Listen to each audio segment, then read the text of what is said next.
Hello everyone, welcome to Learning Point. Today we will discuss CBSE Class 12th Biology Division Notes of Chapter 12 Biotechnology and its Applications. Okay. Previous video में हमने discuss किया था biotechnology, it's principles and processes को.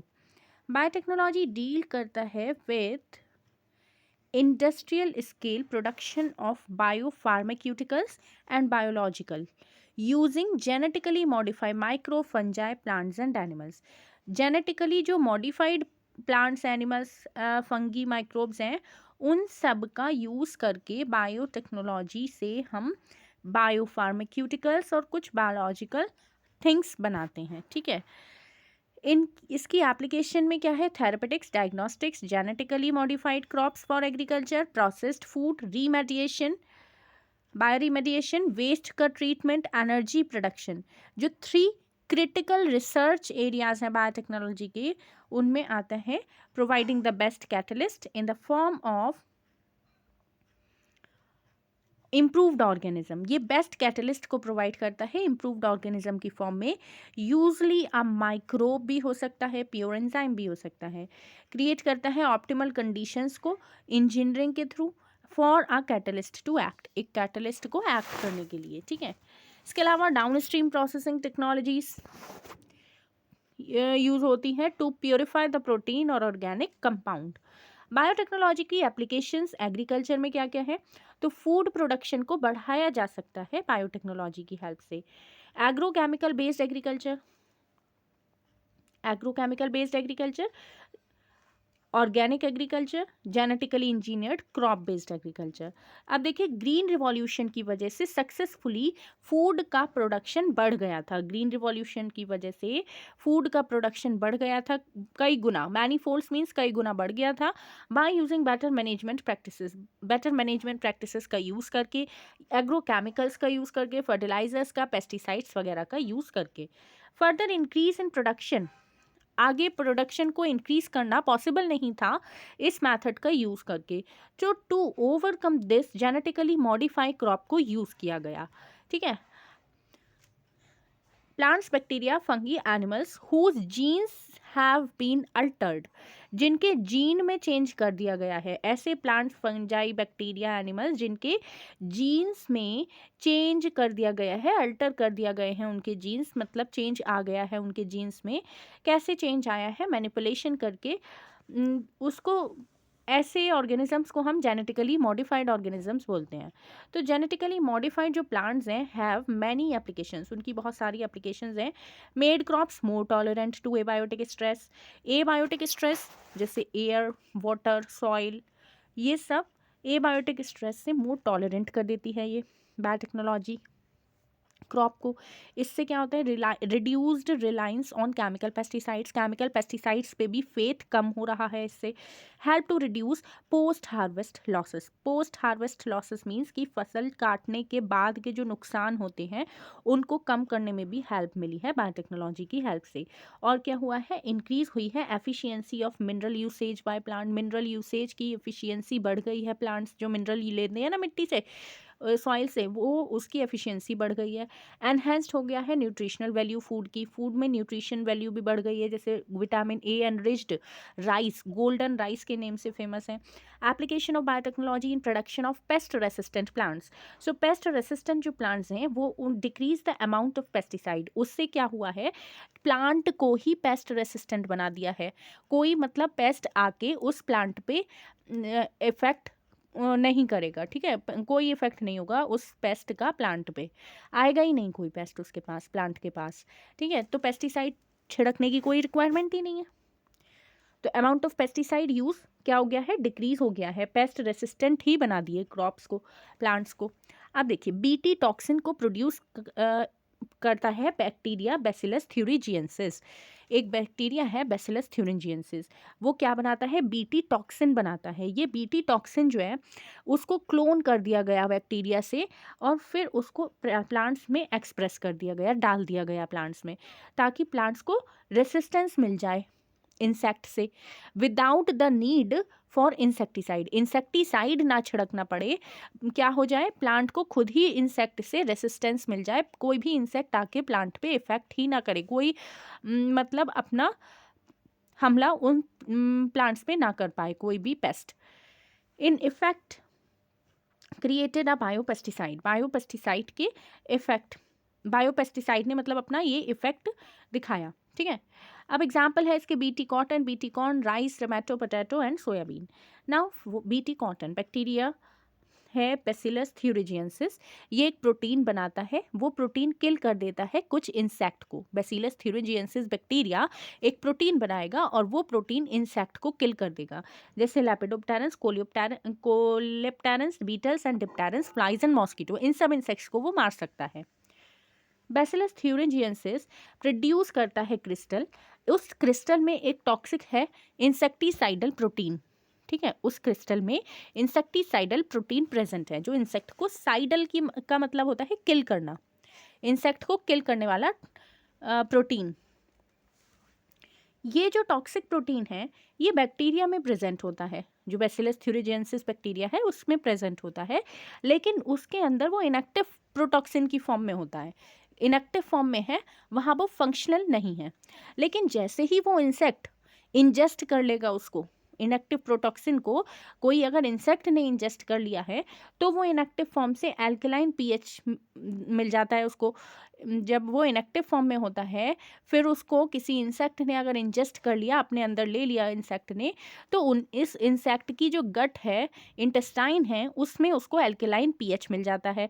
Inactive form से वो फिर active form में change हो जाता है, एक्टिव फॉर्म ऑफ टॉक्सिन में अब वो आ गया है।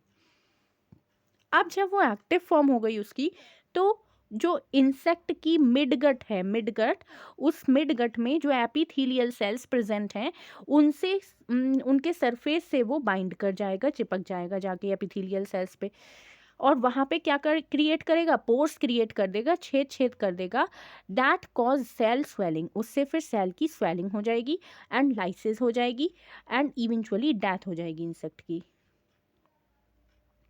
द जीन फ्रॉम बैसिलस थ्यूरिंजियंसिस, अब क्या किया गया, एक जीन निकाला बैसिलस थ्यूरिंजियंसिस से, उसको इनकॉर्पोरेट कर दिया गया सेवरल क्रॉप प्लांट्स में, जैसे कॉटन, मेज, राइस वगैरह में उस जीन को ही डाल दिया गया।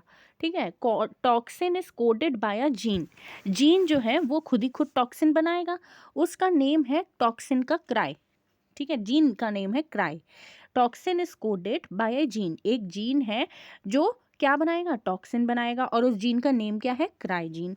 ठीक है, अब the protein coded by the gene, ये प्रोटीन है जो जीन कोड करेगा, क्राई 1AB, क्राई 2AB, ये प्रोटीन बनने लगेगा आप प्लांट में। कंट्रोल करेगा वो कॉटन बॉलवर्म, और क्राई 1AB कंट्रोल करेगा कॉर्न बोरर। ठीक है, तो ये सब इंसेक्ट जो पेस्ट हैं वो अटैक ही नहीं कर पाएंगे अब उस पर, प्लांट ने खुद ही अपने अंदर रेसिस्टेंस ले आया है अब प्लांट। अब है पेस्ट रेसिस्टेंट प्लांट्स, जैसे नीमेटोड है, जैसे मेलोइडेगाइन इनकॉग्निशिया, ये इन्फेक्ट करता है टबैको प्लांट की जड़ों में, रूट्स में इन्फेक्शन करेगा ये। ठीक है, और क्या करेगा, उसके ईल्ड को, उसकी पैदावार को कम कर देगा, इन टबैको प्लांट की पैदावार कम होगी। फिर the infestation of these nematode, infestation करा दिया इन नीमेटोड्स का, तो उससे क्या हुआ, प्रिवेंटेड हो गया, इसका अटैक प्रिवेंट करवा दिया गया है by the process of RNA interference. Okay, RNA interference is present in all eukaryotic organism, जो भी यूकैरियोटिक ऑर्गेनिजम्स हैं उन सभी में आरएनए इंटरफेरेंस टेक्निक प्रेजेंट होती है, मतलब कि ये सेल्यूलर डिफेंस है, सेल अपने आप को सुरक्षा प्रोवाइड करती है इस टेक्निक से।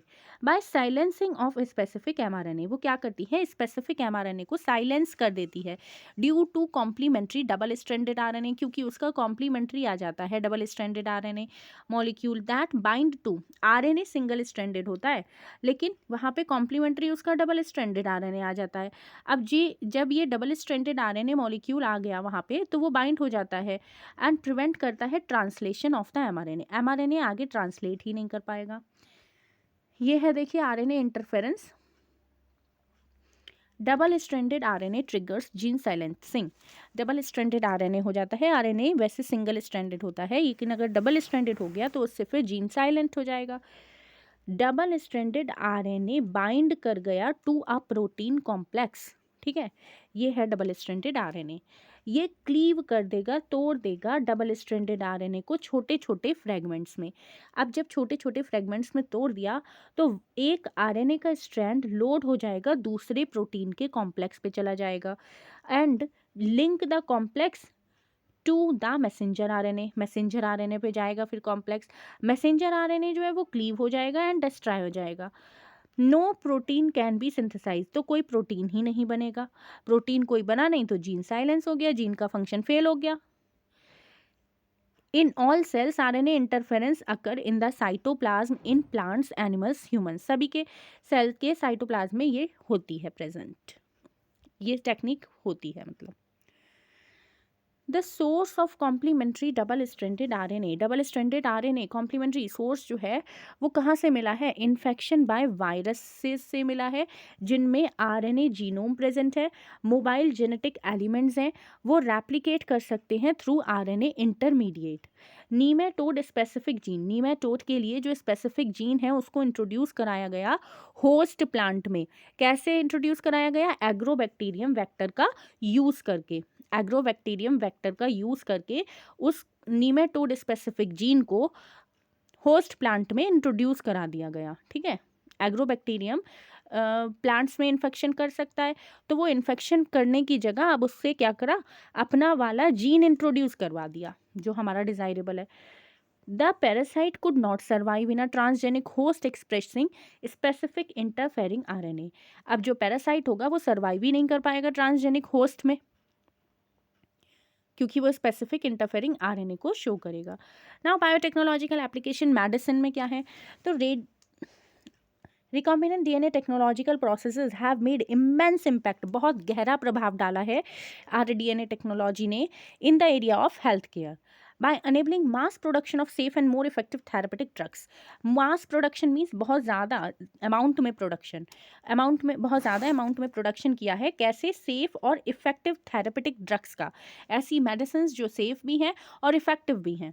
इस समय 30 recombinant therapeutics have been approved for human use the world over. India में 12 of these are present being marketed. ठीक है, 30 ऐसी रिकॉम्बिनेंट थेरेपेटिक्स आजकल यूज़ हो रहे हैं पूरे वर्ल्ड में और 12 यहाँ पे इंडिया में भी यूज़ हो रहे हैं। जेनेटिकली इंजीनियर्ड इंसुलिन का यूज़ हो रहा है।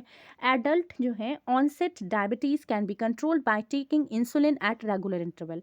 एडल्ट लोग डायबिटीज़ को कंट्रोल कर रहे हैं रेगुलर इंटरवल पे इंसुलिन ले लेकर। ठीक है, इंसुलिन ले लेते हैं, डायबिटीज़ कंट्रोल हो जाती है। जो मेन सोर्स है इस इंसुलिन का वो क्या है?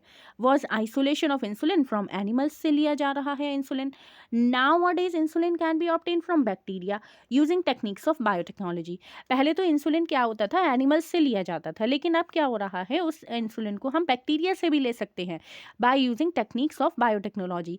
बायोटेक्नोलॉजी की टेक्निक्स को यूज़ करके इन बैक्टीरिया हमारे लिए इंसुलिन प्रिपेयर करने लगा।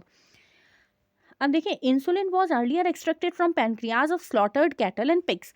पहले जो स्लॉटर्ड कैटल होते थे, पिग्स होते थे, उनकी पैनक्रियाज से इंसुलिन को एक्सट्रैक्ट किया जाता था, मतलब बाहर निकाला जाता था, लिया जाता था। लेकिन insulin from the sources develop allergy. In sources से जो इंसुलिन बनता था उससे एलर्जी होती थी और अदर टाइप के रिएक्शंस भी होते थे, क्योंकि वो फॉरेन प्रोटीन होता था, हमारा वाला प्रोटीन थोड़ी ना है ये एनिमल में किसी भी। ठीक है, insulin consist of 2 short polypeptide chain. Insulin का स्ट्रक्चर में 2 पॉलीपेप्टाइड चेन होती है, एक होती है चेन ए और दूसरी होती है चेन बी। ये आपस में लिंक्ड होती हैं डाइसल्फाइड ब्रिजेस से। ठीक है, इंसुलिन का स्ट्रक्चर ये है, यहाँ पे 2 पॉलीपेप्टाइड चेन है। देखिए ये वाला है, ये प्रो इंसुलिन है। ठीक, this is B peptide, B cell peptide, and this is free C peptide, और ये है आपका इंसुलिन। तो यहाँ पर ये 2 पॉलीपेप्टाइड चेन जो है ये डबल इस किससे बॉन्डेड है? डाइसल्फाइड ब्रिजेस से। डाइसल्फाइड बॉन्ड मतलब प्रेजेंट है यहाँ पर। तो ये प्रो इंसुलिन है, इसको फिर ये वाली जो फ्री सी पेप्टाइड है उसको अलग करके ये इंसुलिन प्रिपेयर हो गया। ह्यूमंस में इंसुलिन को सिंथेसाइज किया जाता है as a pro hormone which contains an extra stretch called C peptide. ये सी पेप्टाइड जो है ये इसमें एक्स्ट्रा है। ह्यूमंस में इस तरीके से इंसुलिन बनता है, और इसमें जो सी पेप्टाइड है ये क्या है, ये एक्स्ट्रा पेप्टाइड है, ठीक है, जो कि मैच्योर इंसुलिन जो ये वाला है मैच्योर इंसुलिन, इसमें सी पेप्टाइड नहीं होता है। ये देखिए सी पेप्टाइड जो है ये अलग हो गया है। तो जो मेन चैलेंज था प्रोडक्शन ऑफ इंसुलिन में आरडीएनए टेक्नोलॉजी का यूज करके वो यही था कि insulin assembled into a mature form, इस फॉर्म का इंसुलिन तो बन रहा था, लेकिन मैच्योर ये वाली जो फॉर्म का इंसुलिन है इस फॉर्म को लेना ये एक टिपिकल टास्क था रिकॉम्बिनेंट डीएनए टेक्नोलॉजी में। एक अमेरिकन कंपनी इली लिली ने 1983 में प्रिपेयर की 2 डीएनए सीक्वेंस। क्या प्रिपेयर की 1983 में? इली लिली एक अमेरिकन कंपनी है, उसने 2 डीएनए सीक्वेंस प्रिपेयर करी corresponding to A and B chain of human insulin, और फिर उनको इंट्रोड्यूस करा दिया प्लाज्मिड में इकोलाई के, ठीक है। फिर उससे इंसुलिन की चेन बनने लगी। अब चेन ए और चेन बी को प्रोड्यूस किया अलग अलग, बाहर निकाला, कंबाइन कर दिया क्रिएट करके डाइसल्फाइड बॉन्ड को, और ह्यूमन इंसुलिन बना लिया, ठीक है। देखिए ये फिर से देख लीजिए, एक अमेरिकन कंपनी इली लिली ने 1983 में प्रिपेयर की 2 डीएनए सीक्वेंसेस बनाई उन्होंने। चेन ए और चेन बी जो है ह्यूमन इंसुलिन की, उससे डीएनए सीक्वेंस से बन गई। अब क्या हुआ, उसको फिर इंट्रोड्यूस करवा दिया गया ई कोलाई बैक्टीरिया के प्लाज्मिड में। क्यों इंट्रोड्यूस करा दिया गया? क्योंकि हमें इंसुलिन चेन चाहिए थी, चेन ए चाहिए, चेन बी चाहिए, दोनों चेन अलग अलग बनवा ली उससे। इकोलाई प्लाज्मिड ने जाके उसको दे दिया वो वाला जीन, और उससे इकोलाई से चेन ए चेन बी बनवा के उसको सेपरेट कर लिया गया। फिर उसको बाहर एक्सट्रैक्ट कर लिया, निकाल लिया, और कंबाइन कर दिया डाइसल्फाइड बॉन्ड से, और ह्यूमन इंसुलिन बनवा लिया। अब देखिए जीन थेरेपी। तो जीन थेरेपी क्या है? ये कलेक्शन ऑफ मेथड है जो अलाउ करता है correction of A gene defect. कोई जीन डिफेक्ट हो गया है तो उसको करेक्ट करने के लिए जीन थेरेपी का यूज़ होता है। Has been diagnosed in a child और एम्ब्रियो में डायग्नोस किया गया है। अगर कोई भी जीन डिफेक्ट है, जीन में कोई भी प्रॉब्लम हो गई है किसी चाइल्ड के या किसी एम्ब्रियो के, तो उसको जीन थेरेपी से क्या किया जाता है? करेक्ट किया जाता है। इस मेथड को अप्लाई किया गया एक पर्सन में जिसको हेरिडिटरी डिजीज़ थी। तो इस मेथड में जीन को इंसर्ट किया एक पर्सन की सेल में एंड टिश्यू में उस डिजीज़ को ट्रीट करने के लिए। अब देखिए the correction of gene defect का correction involves delivery of a normal gene की डिलीवरी करनी थी अंदर इंडिविजुअल में, है ना। और या फिर एम्ब्रियो में कोई प्रॉब्लम पता लगी तो उसमें एम्ब्रियो में नॉर्मल जीन डालना था to take over the function of, ताकि वो अच्छे से काम कर सके एंड कंपनसेट कर सके नॉन फंक्शनल जीन को। फर्स्ट जो क्लिनिकल जीन थेरेपी हुई थी वो 1990 में हुई थी, एक 4 ईयर ओल्ड गर्ल के ऊपर हुई थी। इसमें क्या हुआ था? एडिनोसिन डीएमिनेज की डेफिशिएंसी थी उसके अंदर। दिस डिसऑर्डर इज कॉज्ड, ये बीमारी किससे होती है? Deletion of the gene for adenosine deaminase. Adenosine deaminase के लिए जो जीन होता है उसका, वो डिलीट हो गया था, उसमें वो नहीं था। That is essential for immune system to function. ये वाला जीन जो है वो एसेंशियल है, एडिनोसिन डीएमिनेज एसेंशियल है, उसका फंक्शन क्या है? इम्यून सिस्टम उसी की वजह से काम करता है, वो ही फंक्शनिंग के लिए रेस्पॉन्सिबल है। तो ये डिफेक्ट को ट्रीट किया गया बाय एंजाइम रिप्लेसमेंट थेरेपी से, जिसमें functional ADA functional adenosine deaminase को डाला गया पेशेंट में बाय इंजेक्शन से या बोन मैरो को ट्रांसप्लांट करके। अब जीन थेरेपी में क्या हुआ? जीन थेरेपी मेथड, लिम्फोसाइट को निकाला गया ब्लड से, पेशेंट के ब्लड से लिम्फोसाइट्स को टेक आउट किया गया, बाहर निकाला गया, are grown in culture medium में ग्रो किया आउटसाइड द बॉडी। एक फंक्शनल एडीए सी डीएनए, ऐसा डीएनए जिसमें एडीए फंक्शनल वाला जीन था, उसको इंट्रोड्यूस कर दिया गया, लिम्फोसाइट में फिर से डाल दिया गया, और फिर वो लिम्फोसाइट पेशेंट के ब्लड में डाल दी गई। इस मेथड में periodic infusion of such genetically engineered lymphocyte is needed. मतलब टाइम टू टाइम जाना पड़ता था और इंजीनियर्ड लिम्फोसाइट को, जेनेटिकली इंजीनियर्ड लिम्फोसाइट को इन्फ्यूज़न करवाना पड़ता था। अगर जीन ही पहचान लिया जाए, हमारी बोन मैरो सेल से कोई ऐसा जीन पहचान लिया जाए जो प्रोड्यूस करने लगे एडीए को, वो अगर इंट्रोड्यूस कर दिया जाए सेल्स में अर्ली एम्ब्रियोनिक स्टेज में, तो वो परमानेंट 100% क्योर हो जाएगा। लेकिन यहाँ पे तो वो डेली, मतलब डेली नहीं, टाइम टू टाइम उसको जाना पड़ता था। ठीक है, अब जीन आइसोलेट कर लिया, जीन पहचान लिया, जीन को डाल दिया बोन मैरो सेल में, जो एडीए को प्रोड्यूस करने लगा। अब तो कुछ भी टाइम टू टाइम कराने की रिक्वायरमेंट ही नहीं है। अब देखिए molecular diagnosis, conventional method of diagnosis जैसे कि सीरम और यूरिन एनालिसिस है, ये एबल नहीं है अर्ली डिटेक्शन ऑफ डिजीज़ के लिए। अर्ली हम मतलब पहले पता नहीं लगा सकते। जैसे कोई भी डिजीज़ हो गई है तो उसको हम इन सारी चीज़ों से ये जो कन्वेंशनल मेथड है ना, सीरम को यूरिन को एनालाइज किया तो पता लग जाए कि कोई पेशेंट को प्रॉब्लम हो रही है, डिजीज़ हो रही है, तो नहीं पता लगेगा। अर्ली डिटेक्शन इससे पॉसिबल नहीं होता है। कॉजिंग पैथोजन और वायरस, जो वायरस और पैथोजन से होती हैं चीज़ें, diseases. Following methods can be use to diagnose earlier. अगर हमें किसी भी बीमारी को पहले पता करना है, शुरुआत में ही पता करना है, तो हम क्या क्या कर सकते हैं उसके लिए? Recombinant DNA technology, PCR, polymerase chain reaction, या एंजाइम लिंक्ड इम्यूनोसॉर्बेंट एसे। ये एड्स के लिए टेस्ट होता है मेनली। इसके बाद सिम्टम्स जो हैं डिजीज़ के अपीयर होते हैं only when the concentration of pathogen gets increased significantly. कोई भी डिजीज़ है तो उसके सिम्टम हमें शुरुआत में नहीं पता चलते हैं। कब पता लगते हैं? जब उसकी जो पैथोजन है, डिजीज़ कॉजिंग ऑर्गेनिज्म को बोलते हैं ना पैथोजन, तो पैथोजन की कंसंट्रेशन जब बहुत ज़्यादा बढ़ जाती है तभी हमें पता लगता है उसके सिम्टम डिजीज़ के। ठीक है, तब हम पहचानते हैं कि हाँ इसको ये प्रॉब्लम हो गई है, लेकिन तब तक तो वो प्रॉब्लम बहुत बढ़ चुकी होती है। ठीक है, लो concentration of bacteria and virus can be detected by amplification of nucleic acid by PCR।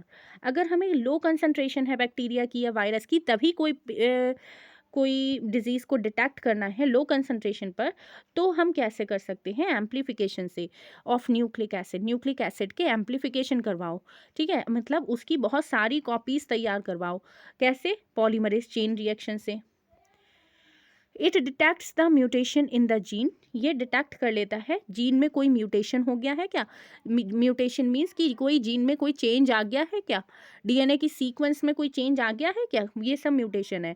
तो it detects the mutation in the gene in cancer patient. Cancer patient में उससे हमें पीसीआर करवाने के बाद पता लग जाता है कि जीन में म्यूटेशन हो गया है। PCR is routinely used to detect HIV in suspected AIDS patients। Suspected जो एड्स के पेशेंट होते हैं उनमें HIV का पता लगाने के लिए PCR डेली रूटीन में आजकल यूज़ हो रहा है। जेनेटिक डिसऑर्डर को हम डिटेक्ट कर सकते हैं PCR टेक्निक्स का यूज़ करके। ठीक है, एक सिंगल स्ट्रैंड है डीएनए का, आरएनए का, उसमें अगर रेडियो एक्टिव मॉलिक्यूल है, radioactive molecule is allowed to hybridize to its complementary DNA in a clone of cells followed by detection using autoradiography. देखिए, एक सिंगल स्ट्रैंडेड डीएनए आरएनए है, उसके अंदर रेडियो एक्टिव मॉलिक्यूल को hybridize कराया गया, उसके कॉम्प्लीमेंट्री डीएनए में, एक क्लोन ऑफ सेल्स में। उसके बाद फिर डिटेक्शन किया गया ऑटो रेडियोग्राफी का यूज़ करके। तो जो क्लोन होगा जिसमें म्यूटेटेड जीन होगा will not appear on the photographic film. वो फोटोग्राफिक फिल्म पे अपीयर ही नहीं होगा।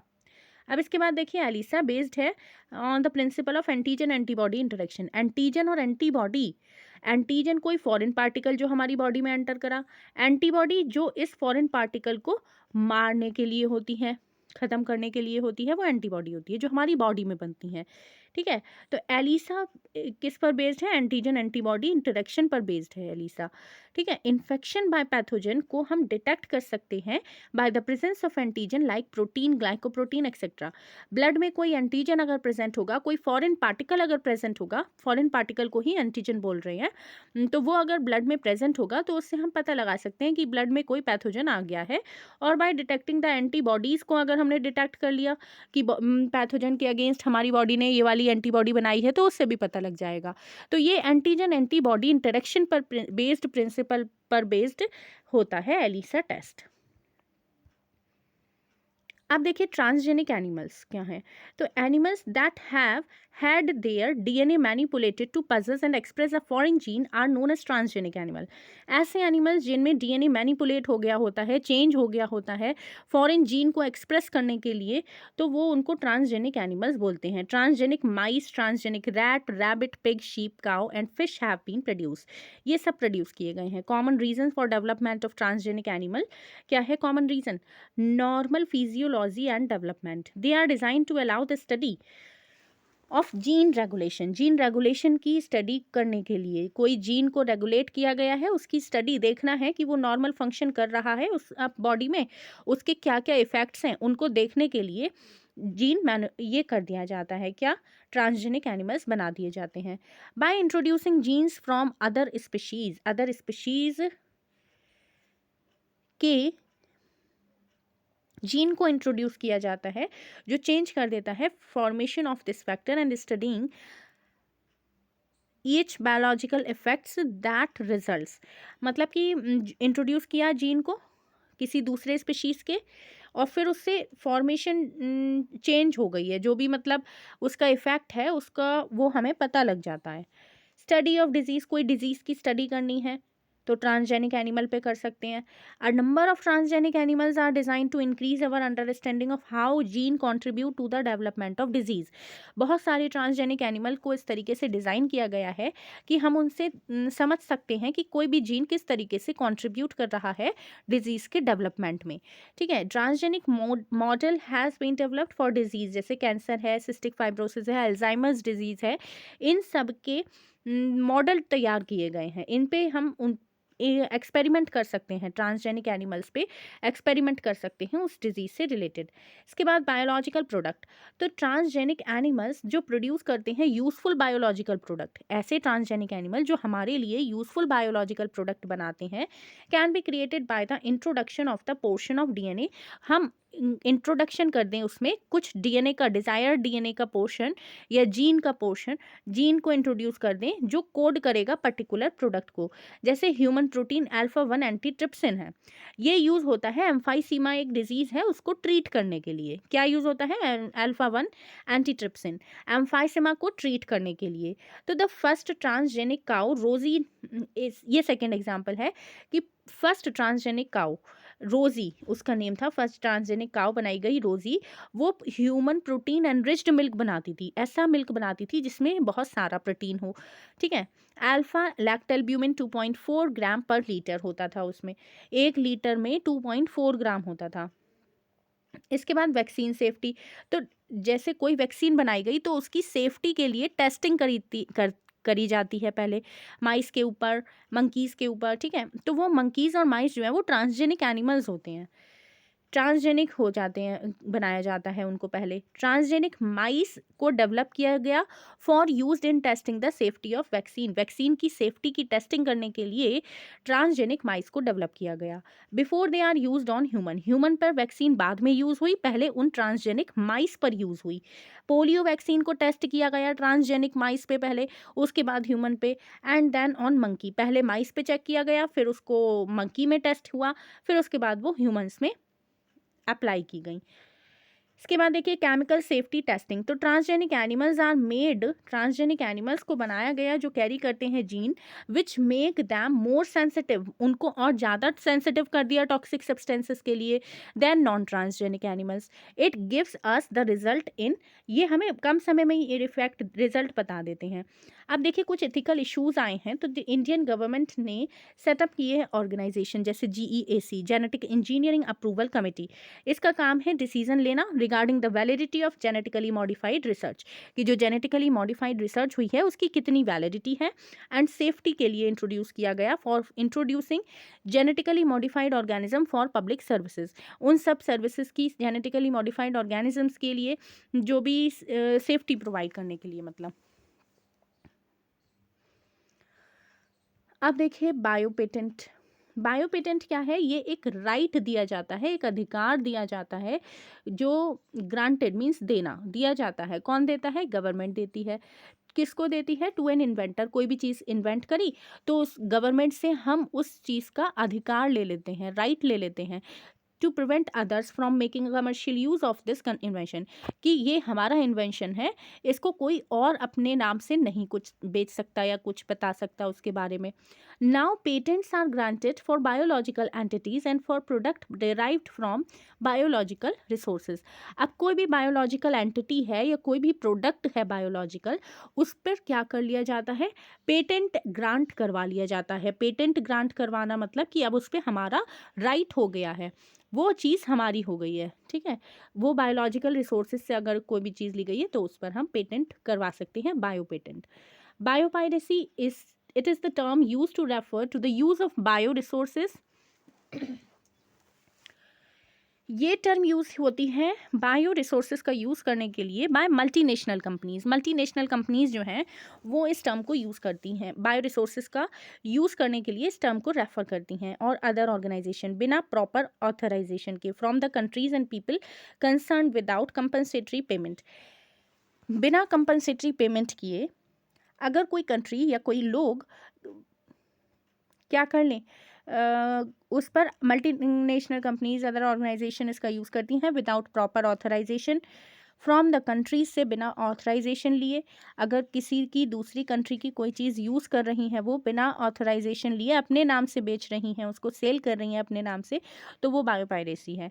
तो 1997 में एक अमेरिकन कंपनी को पेटेंट मिला, बासमती राइस पे पेटेंट ले लिया उसने अमेरिकन कंपनी ने, through the US patent and trademark office से, अपने ऑफिस से वहाँ के पेटेंट ले लिया।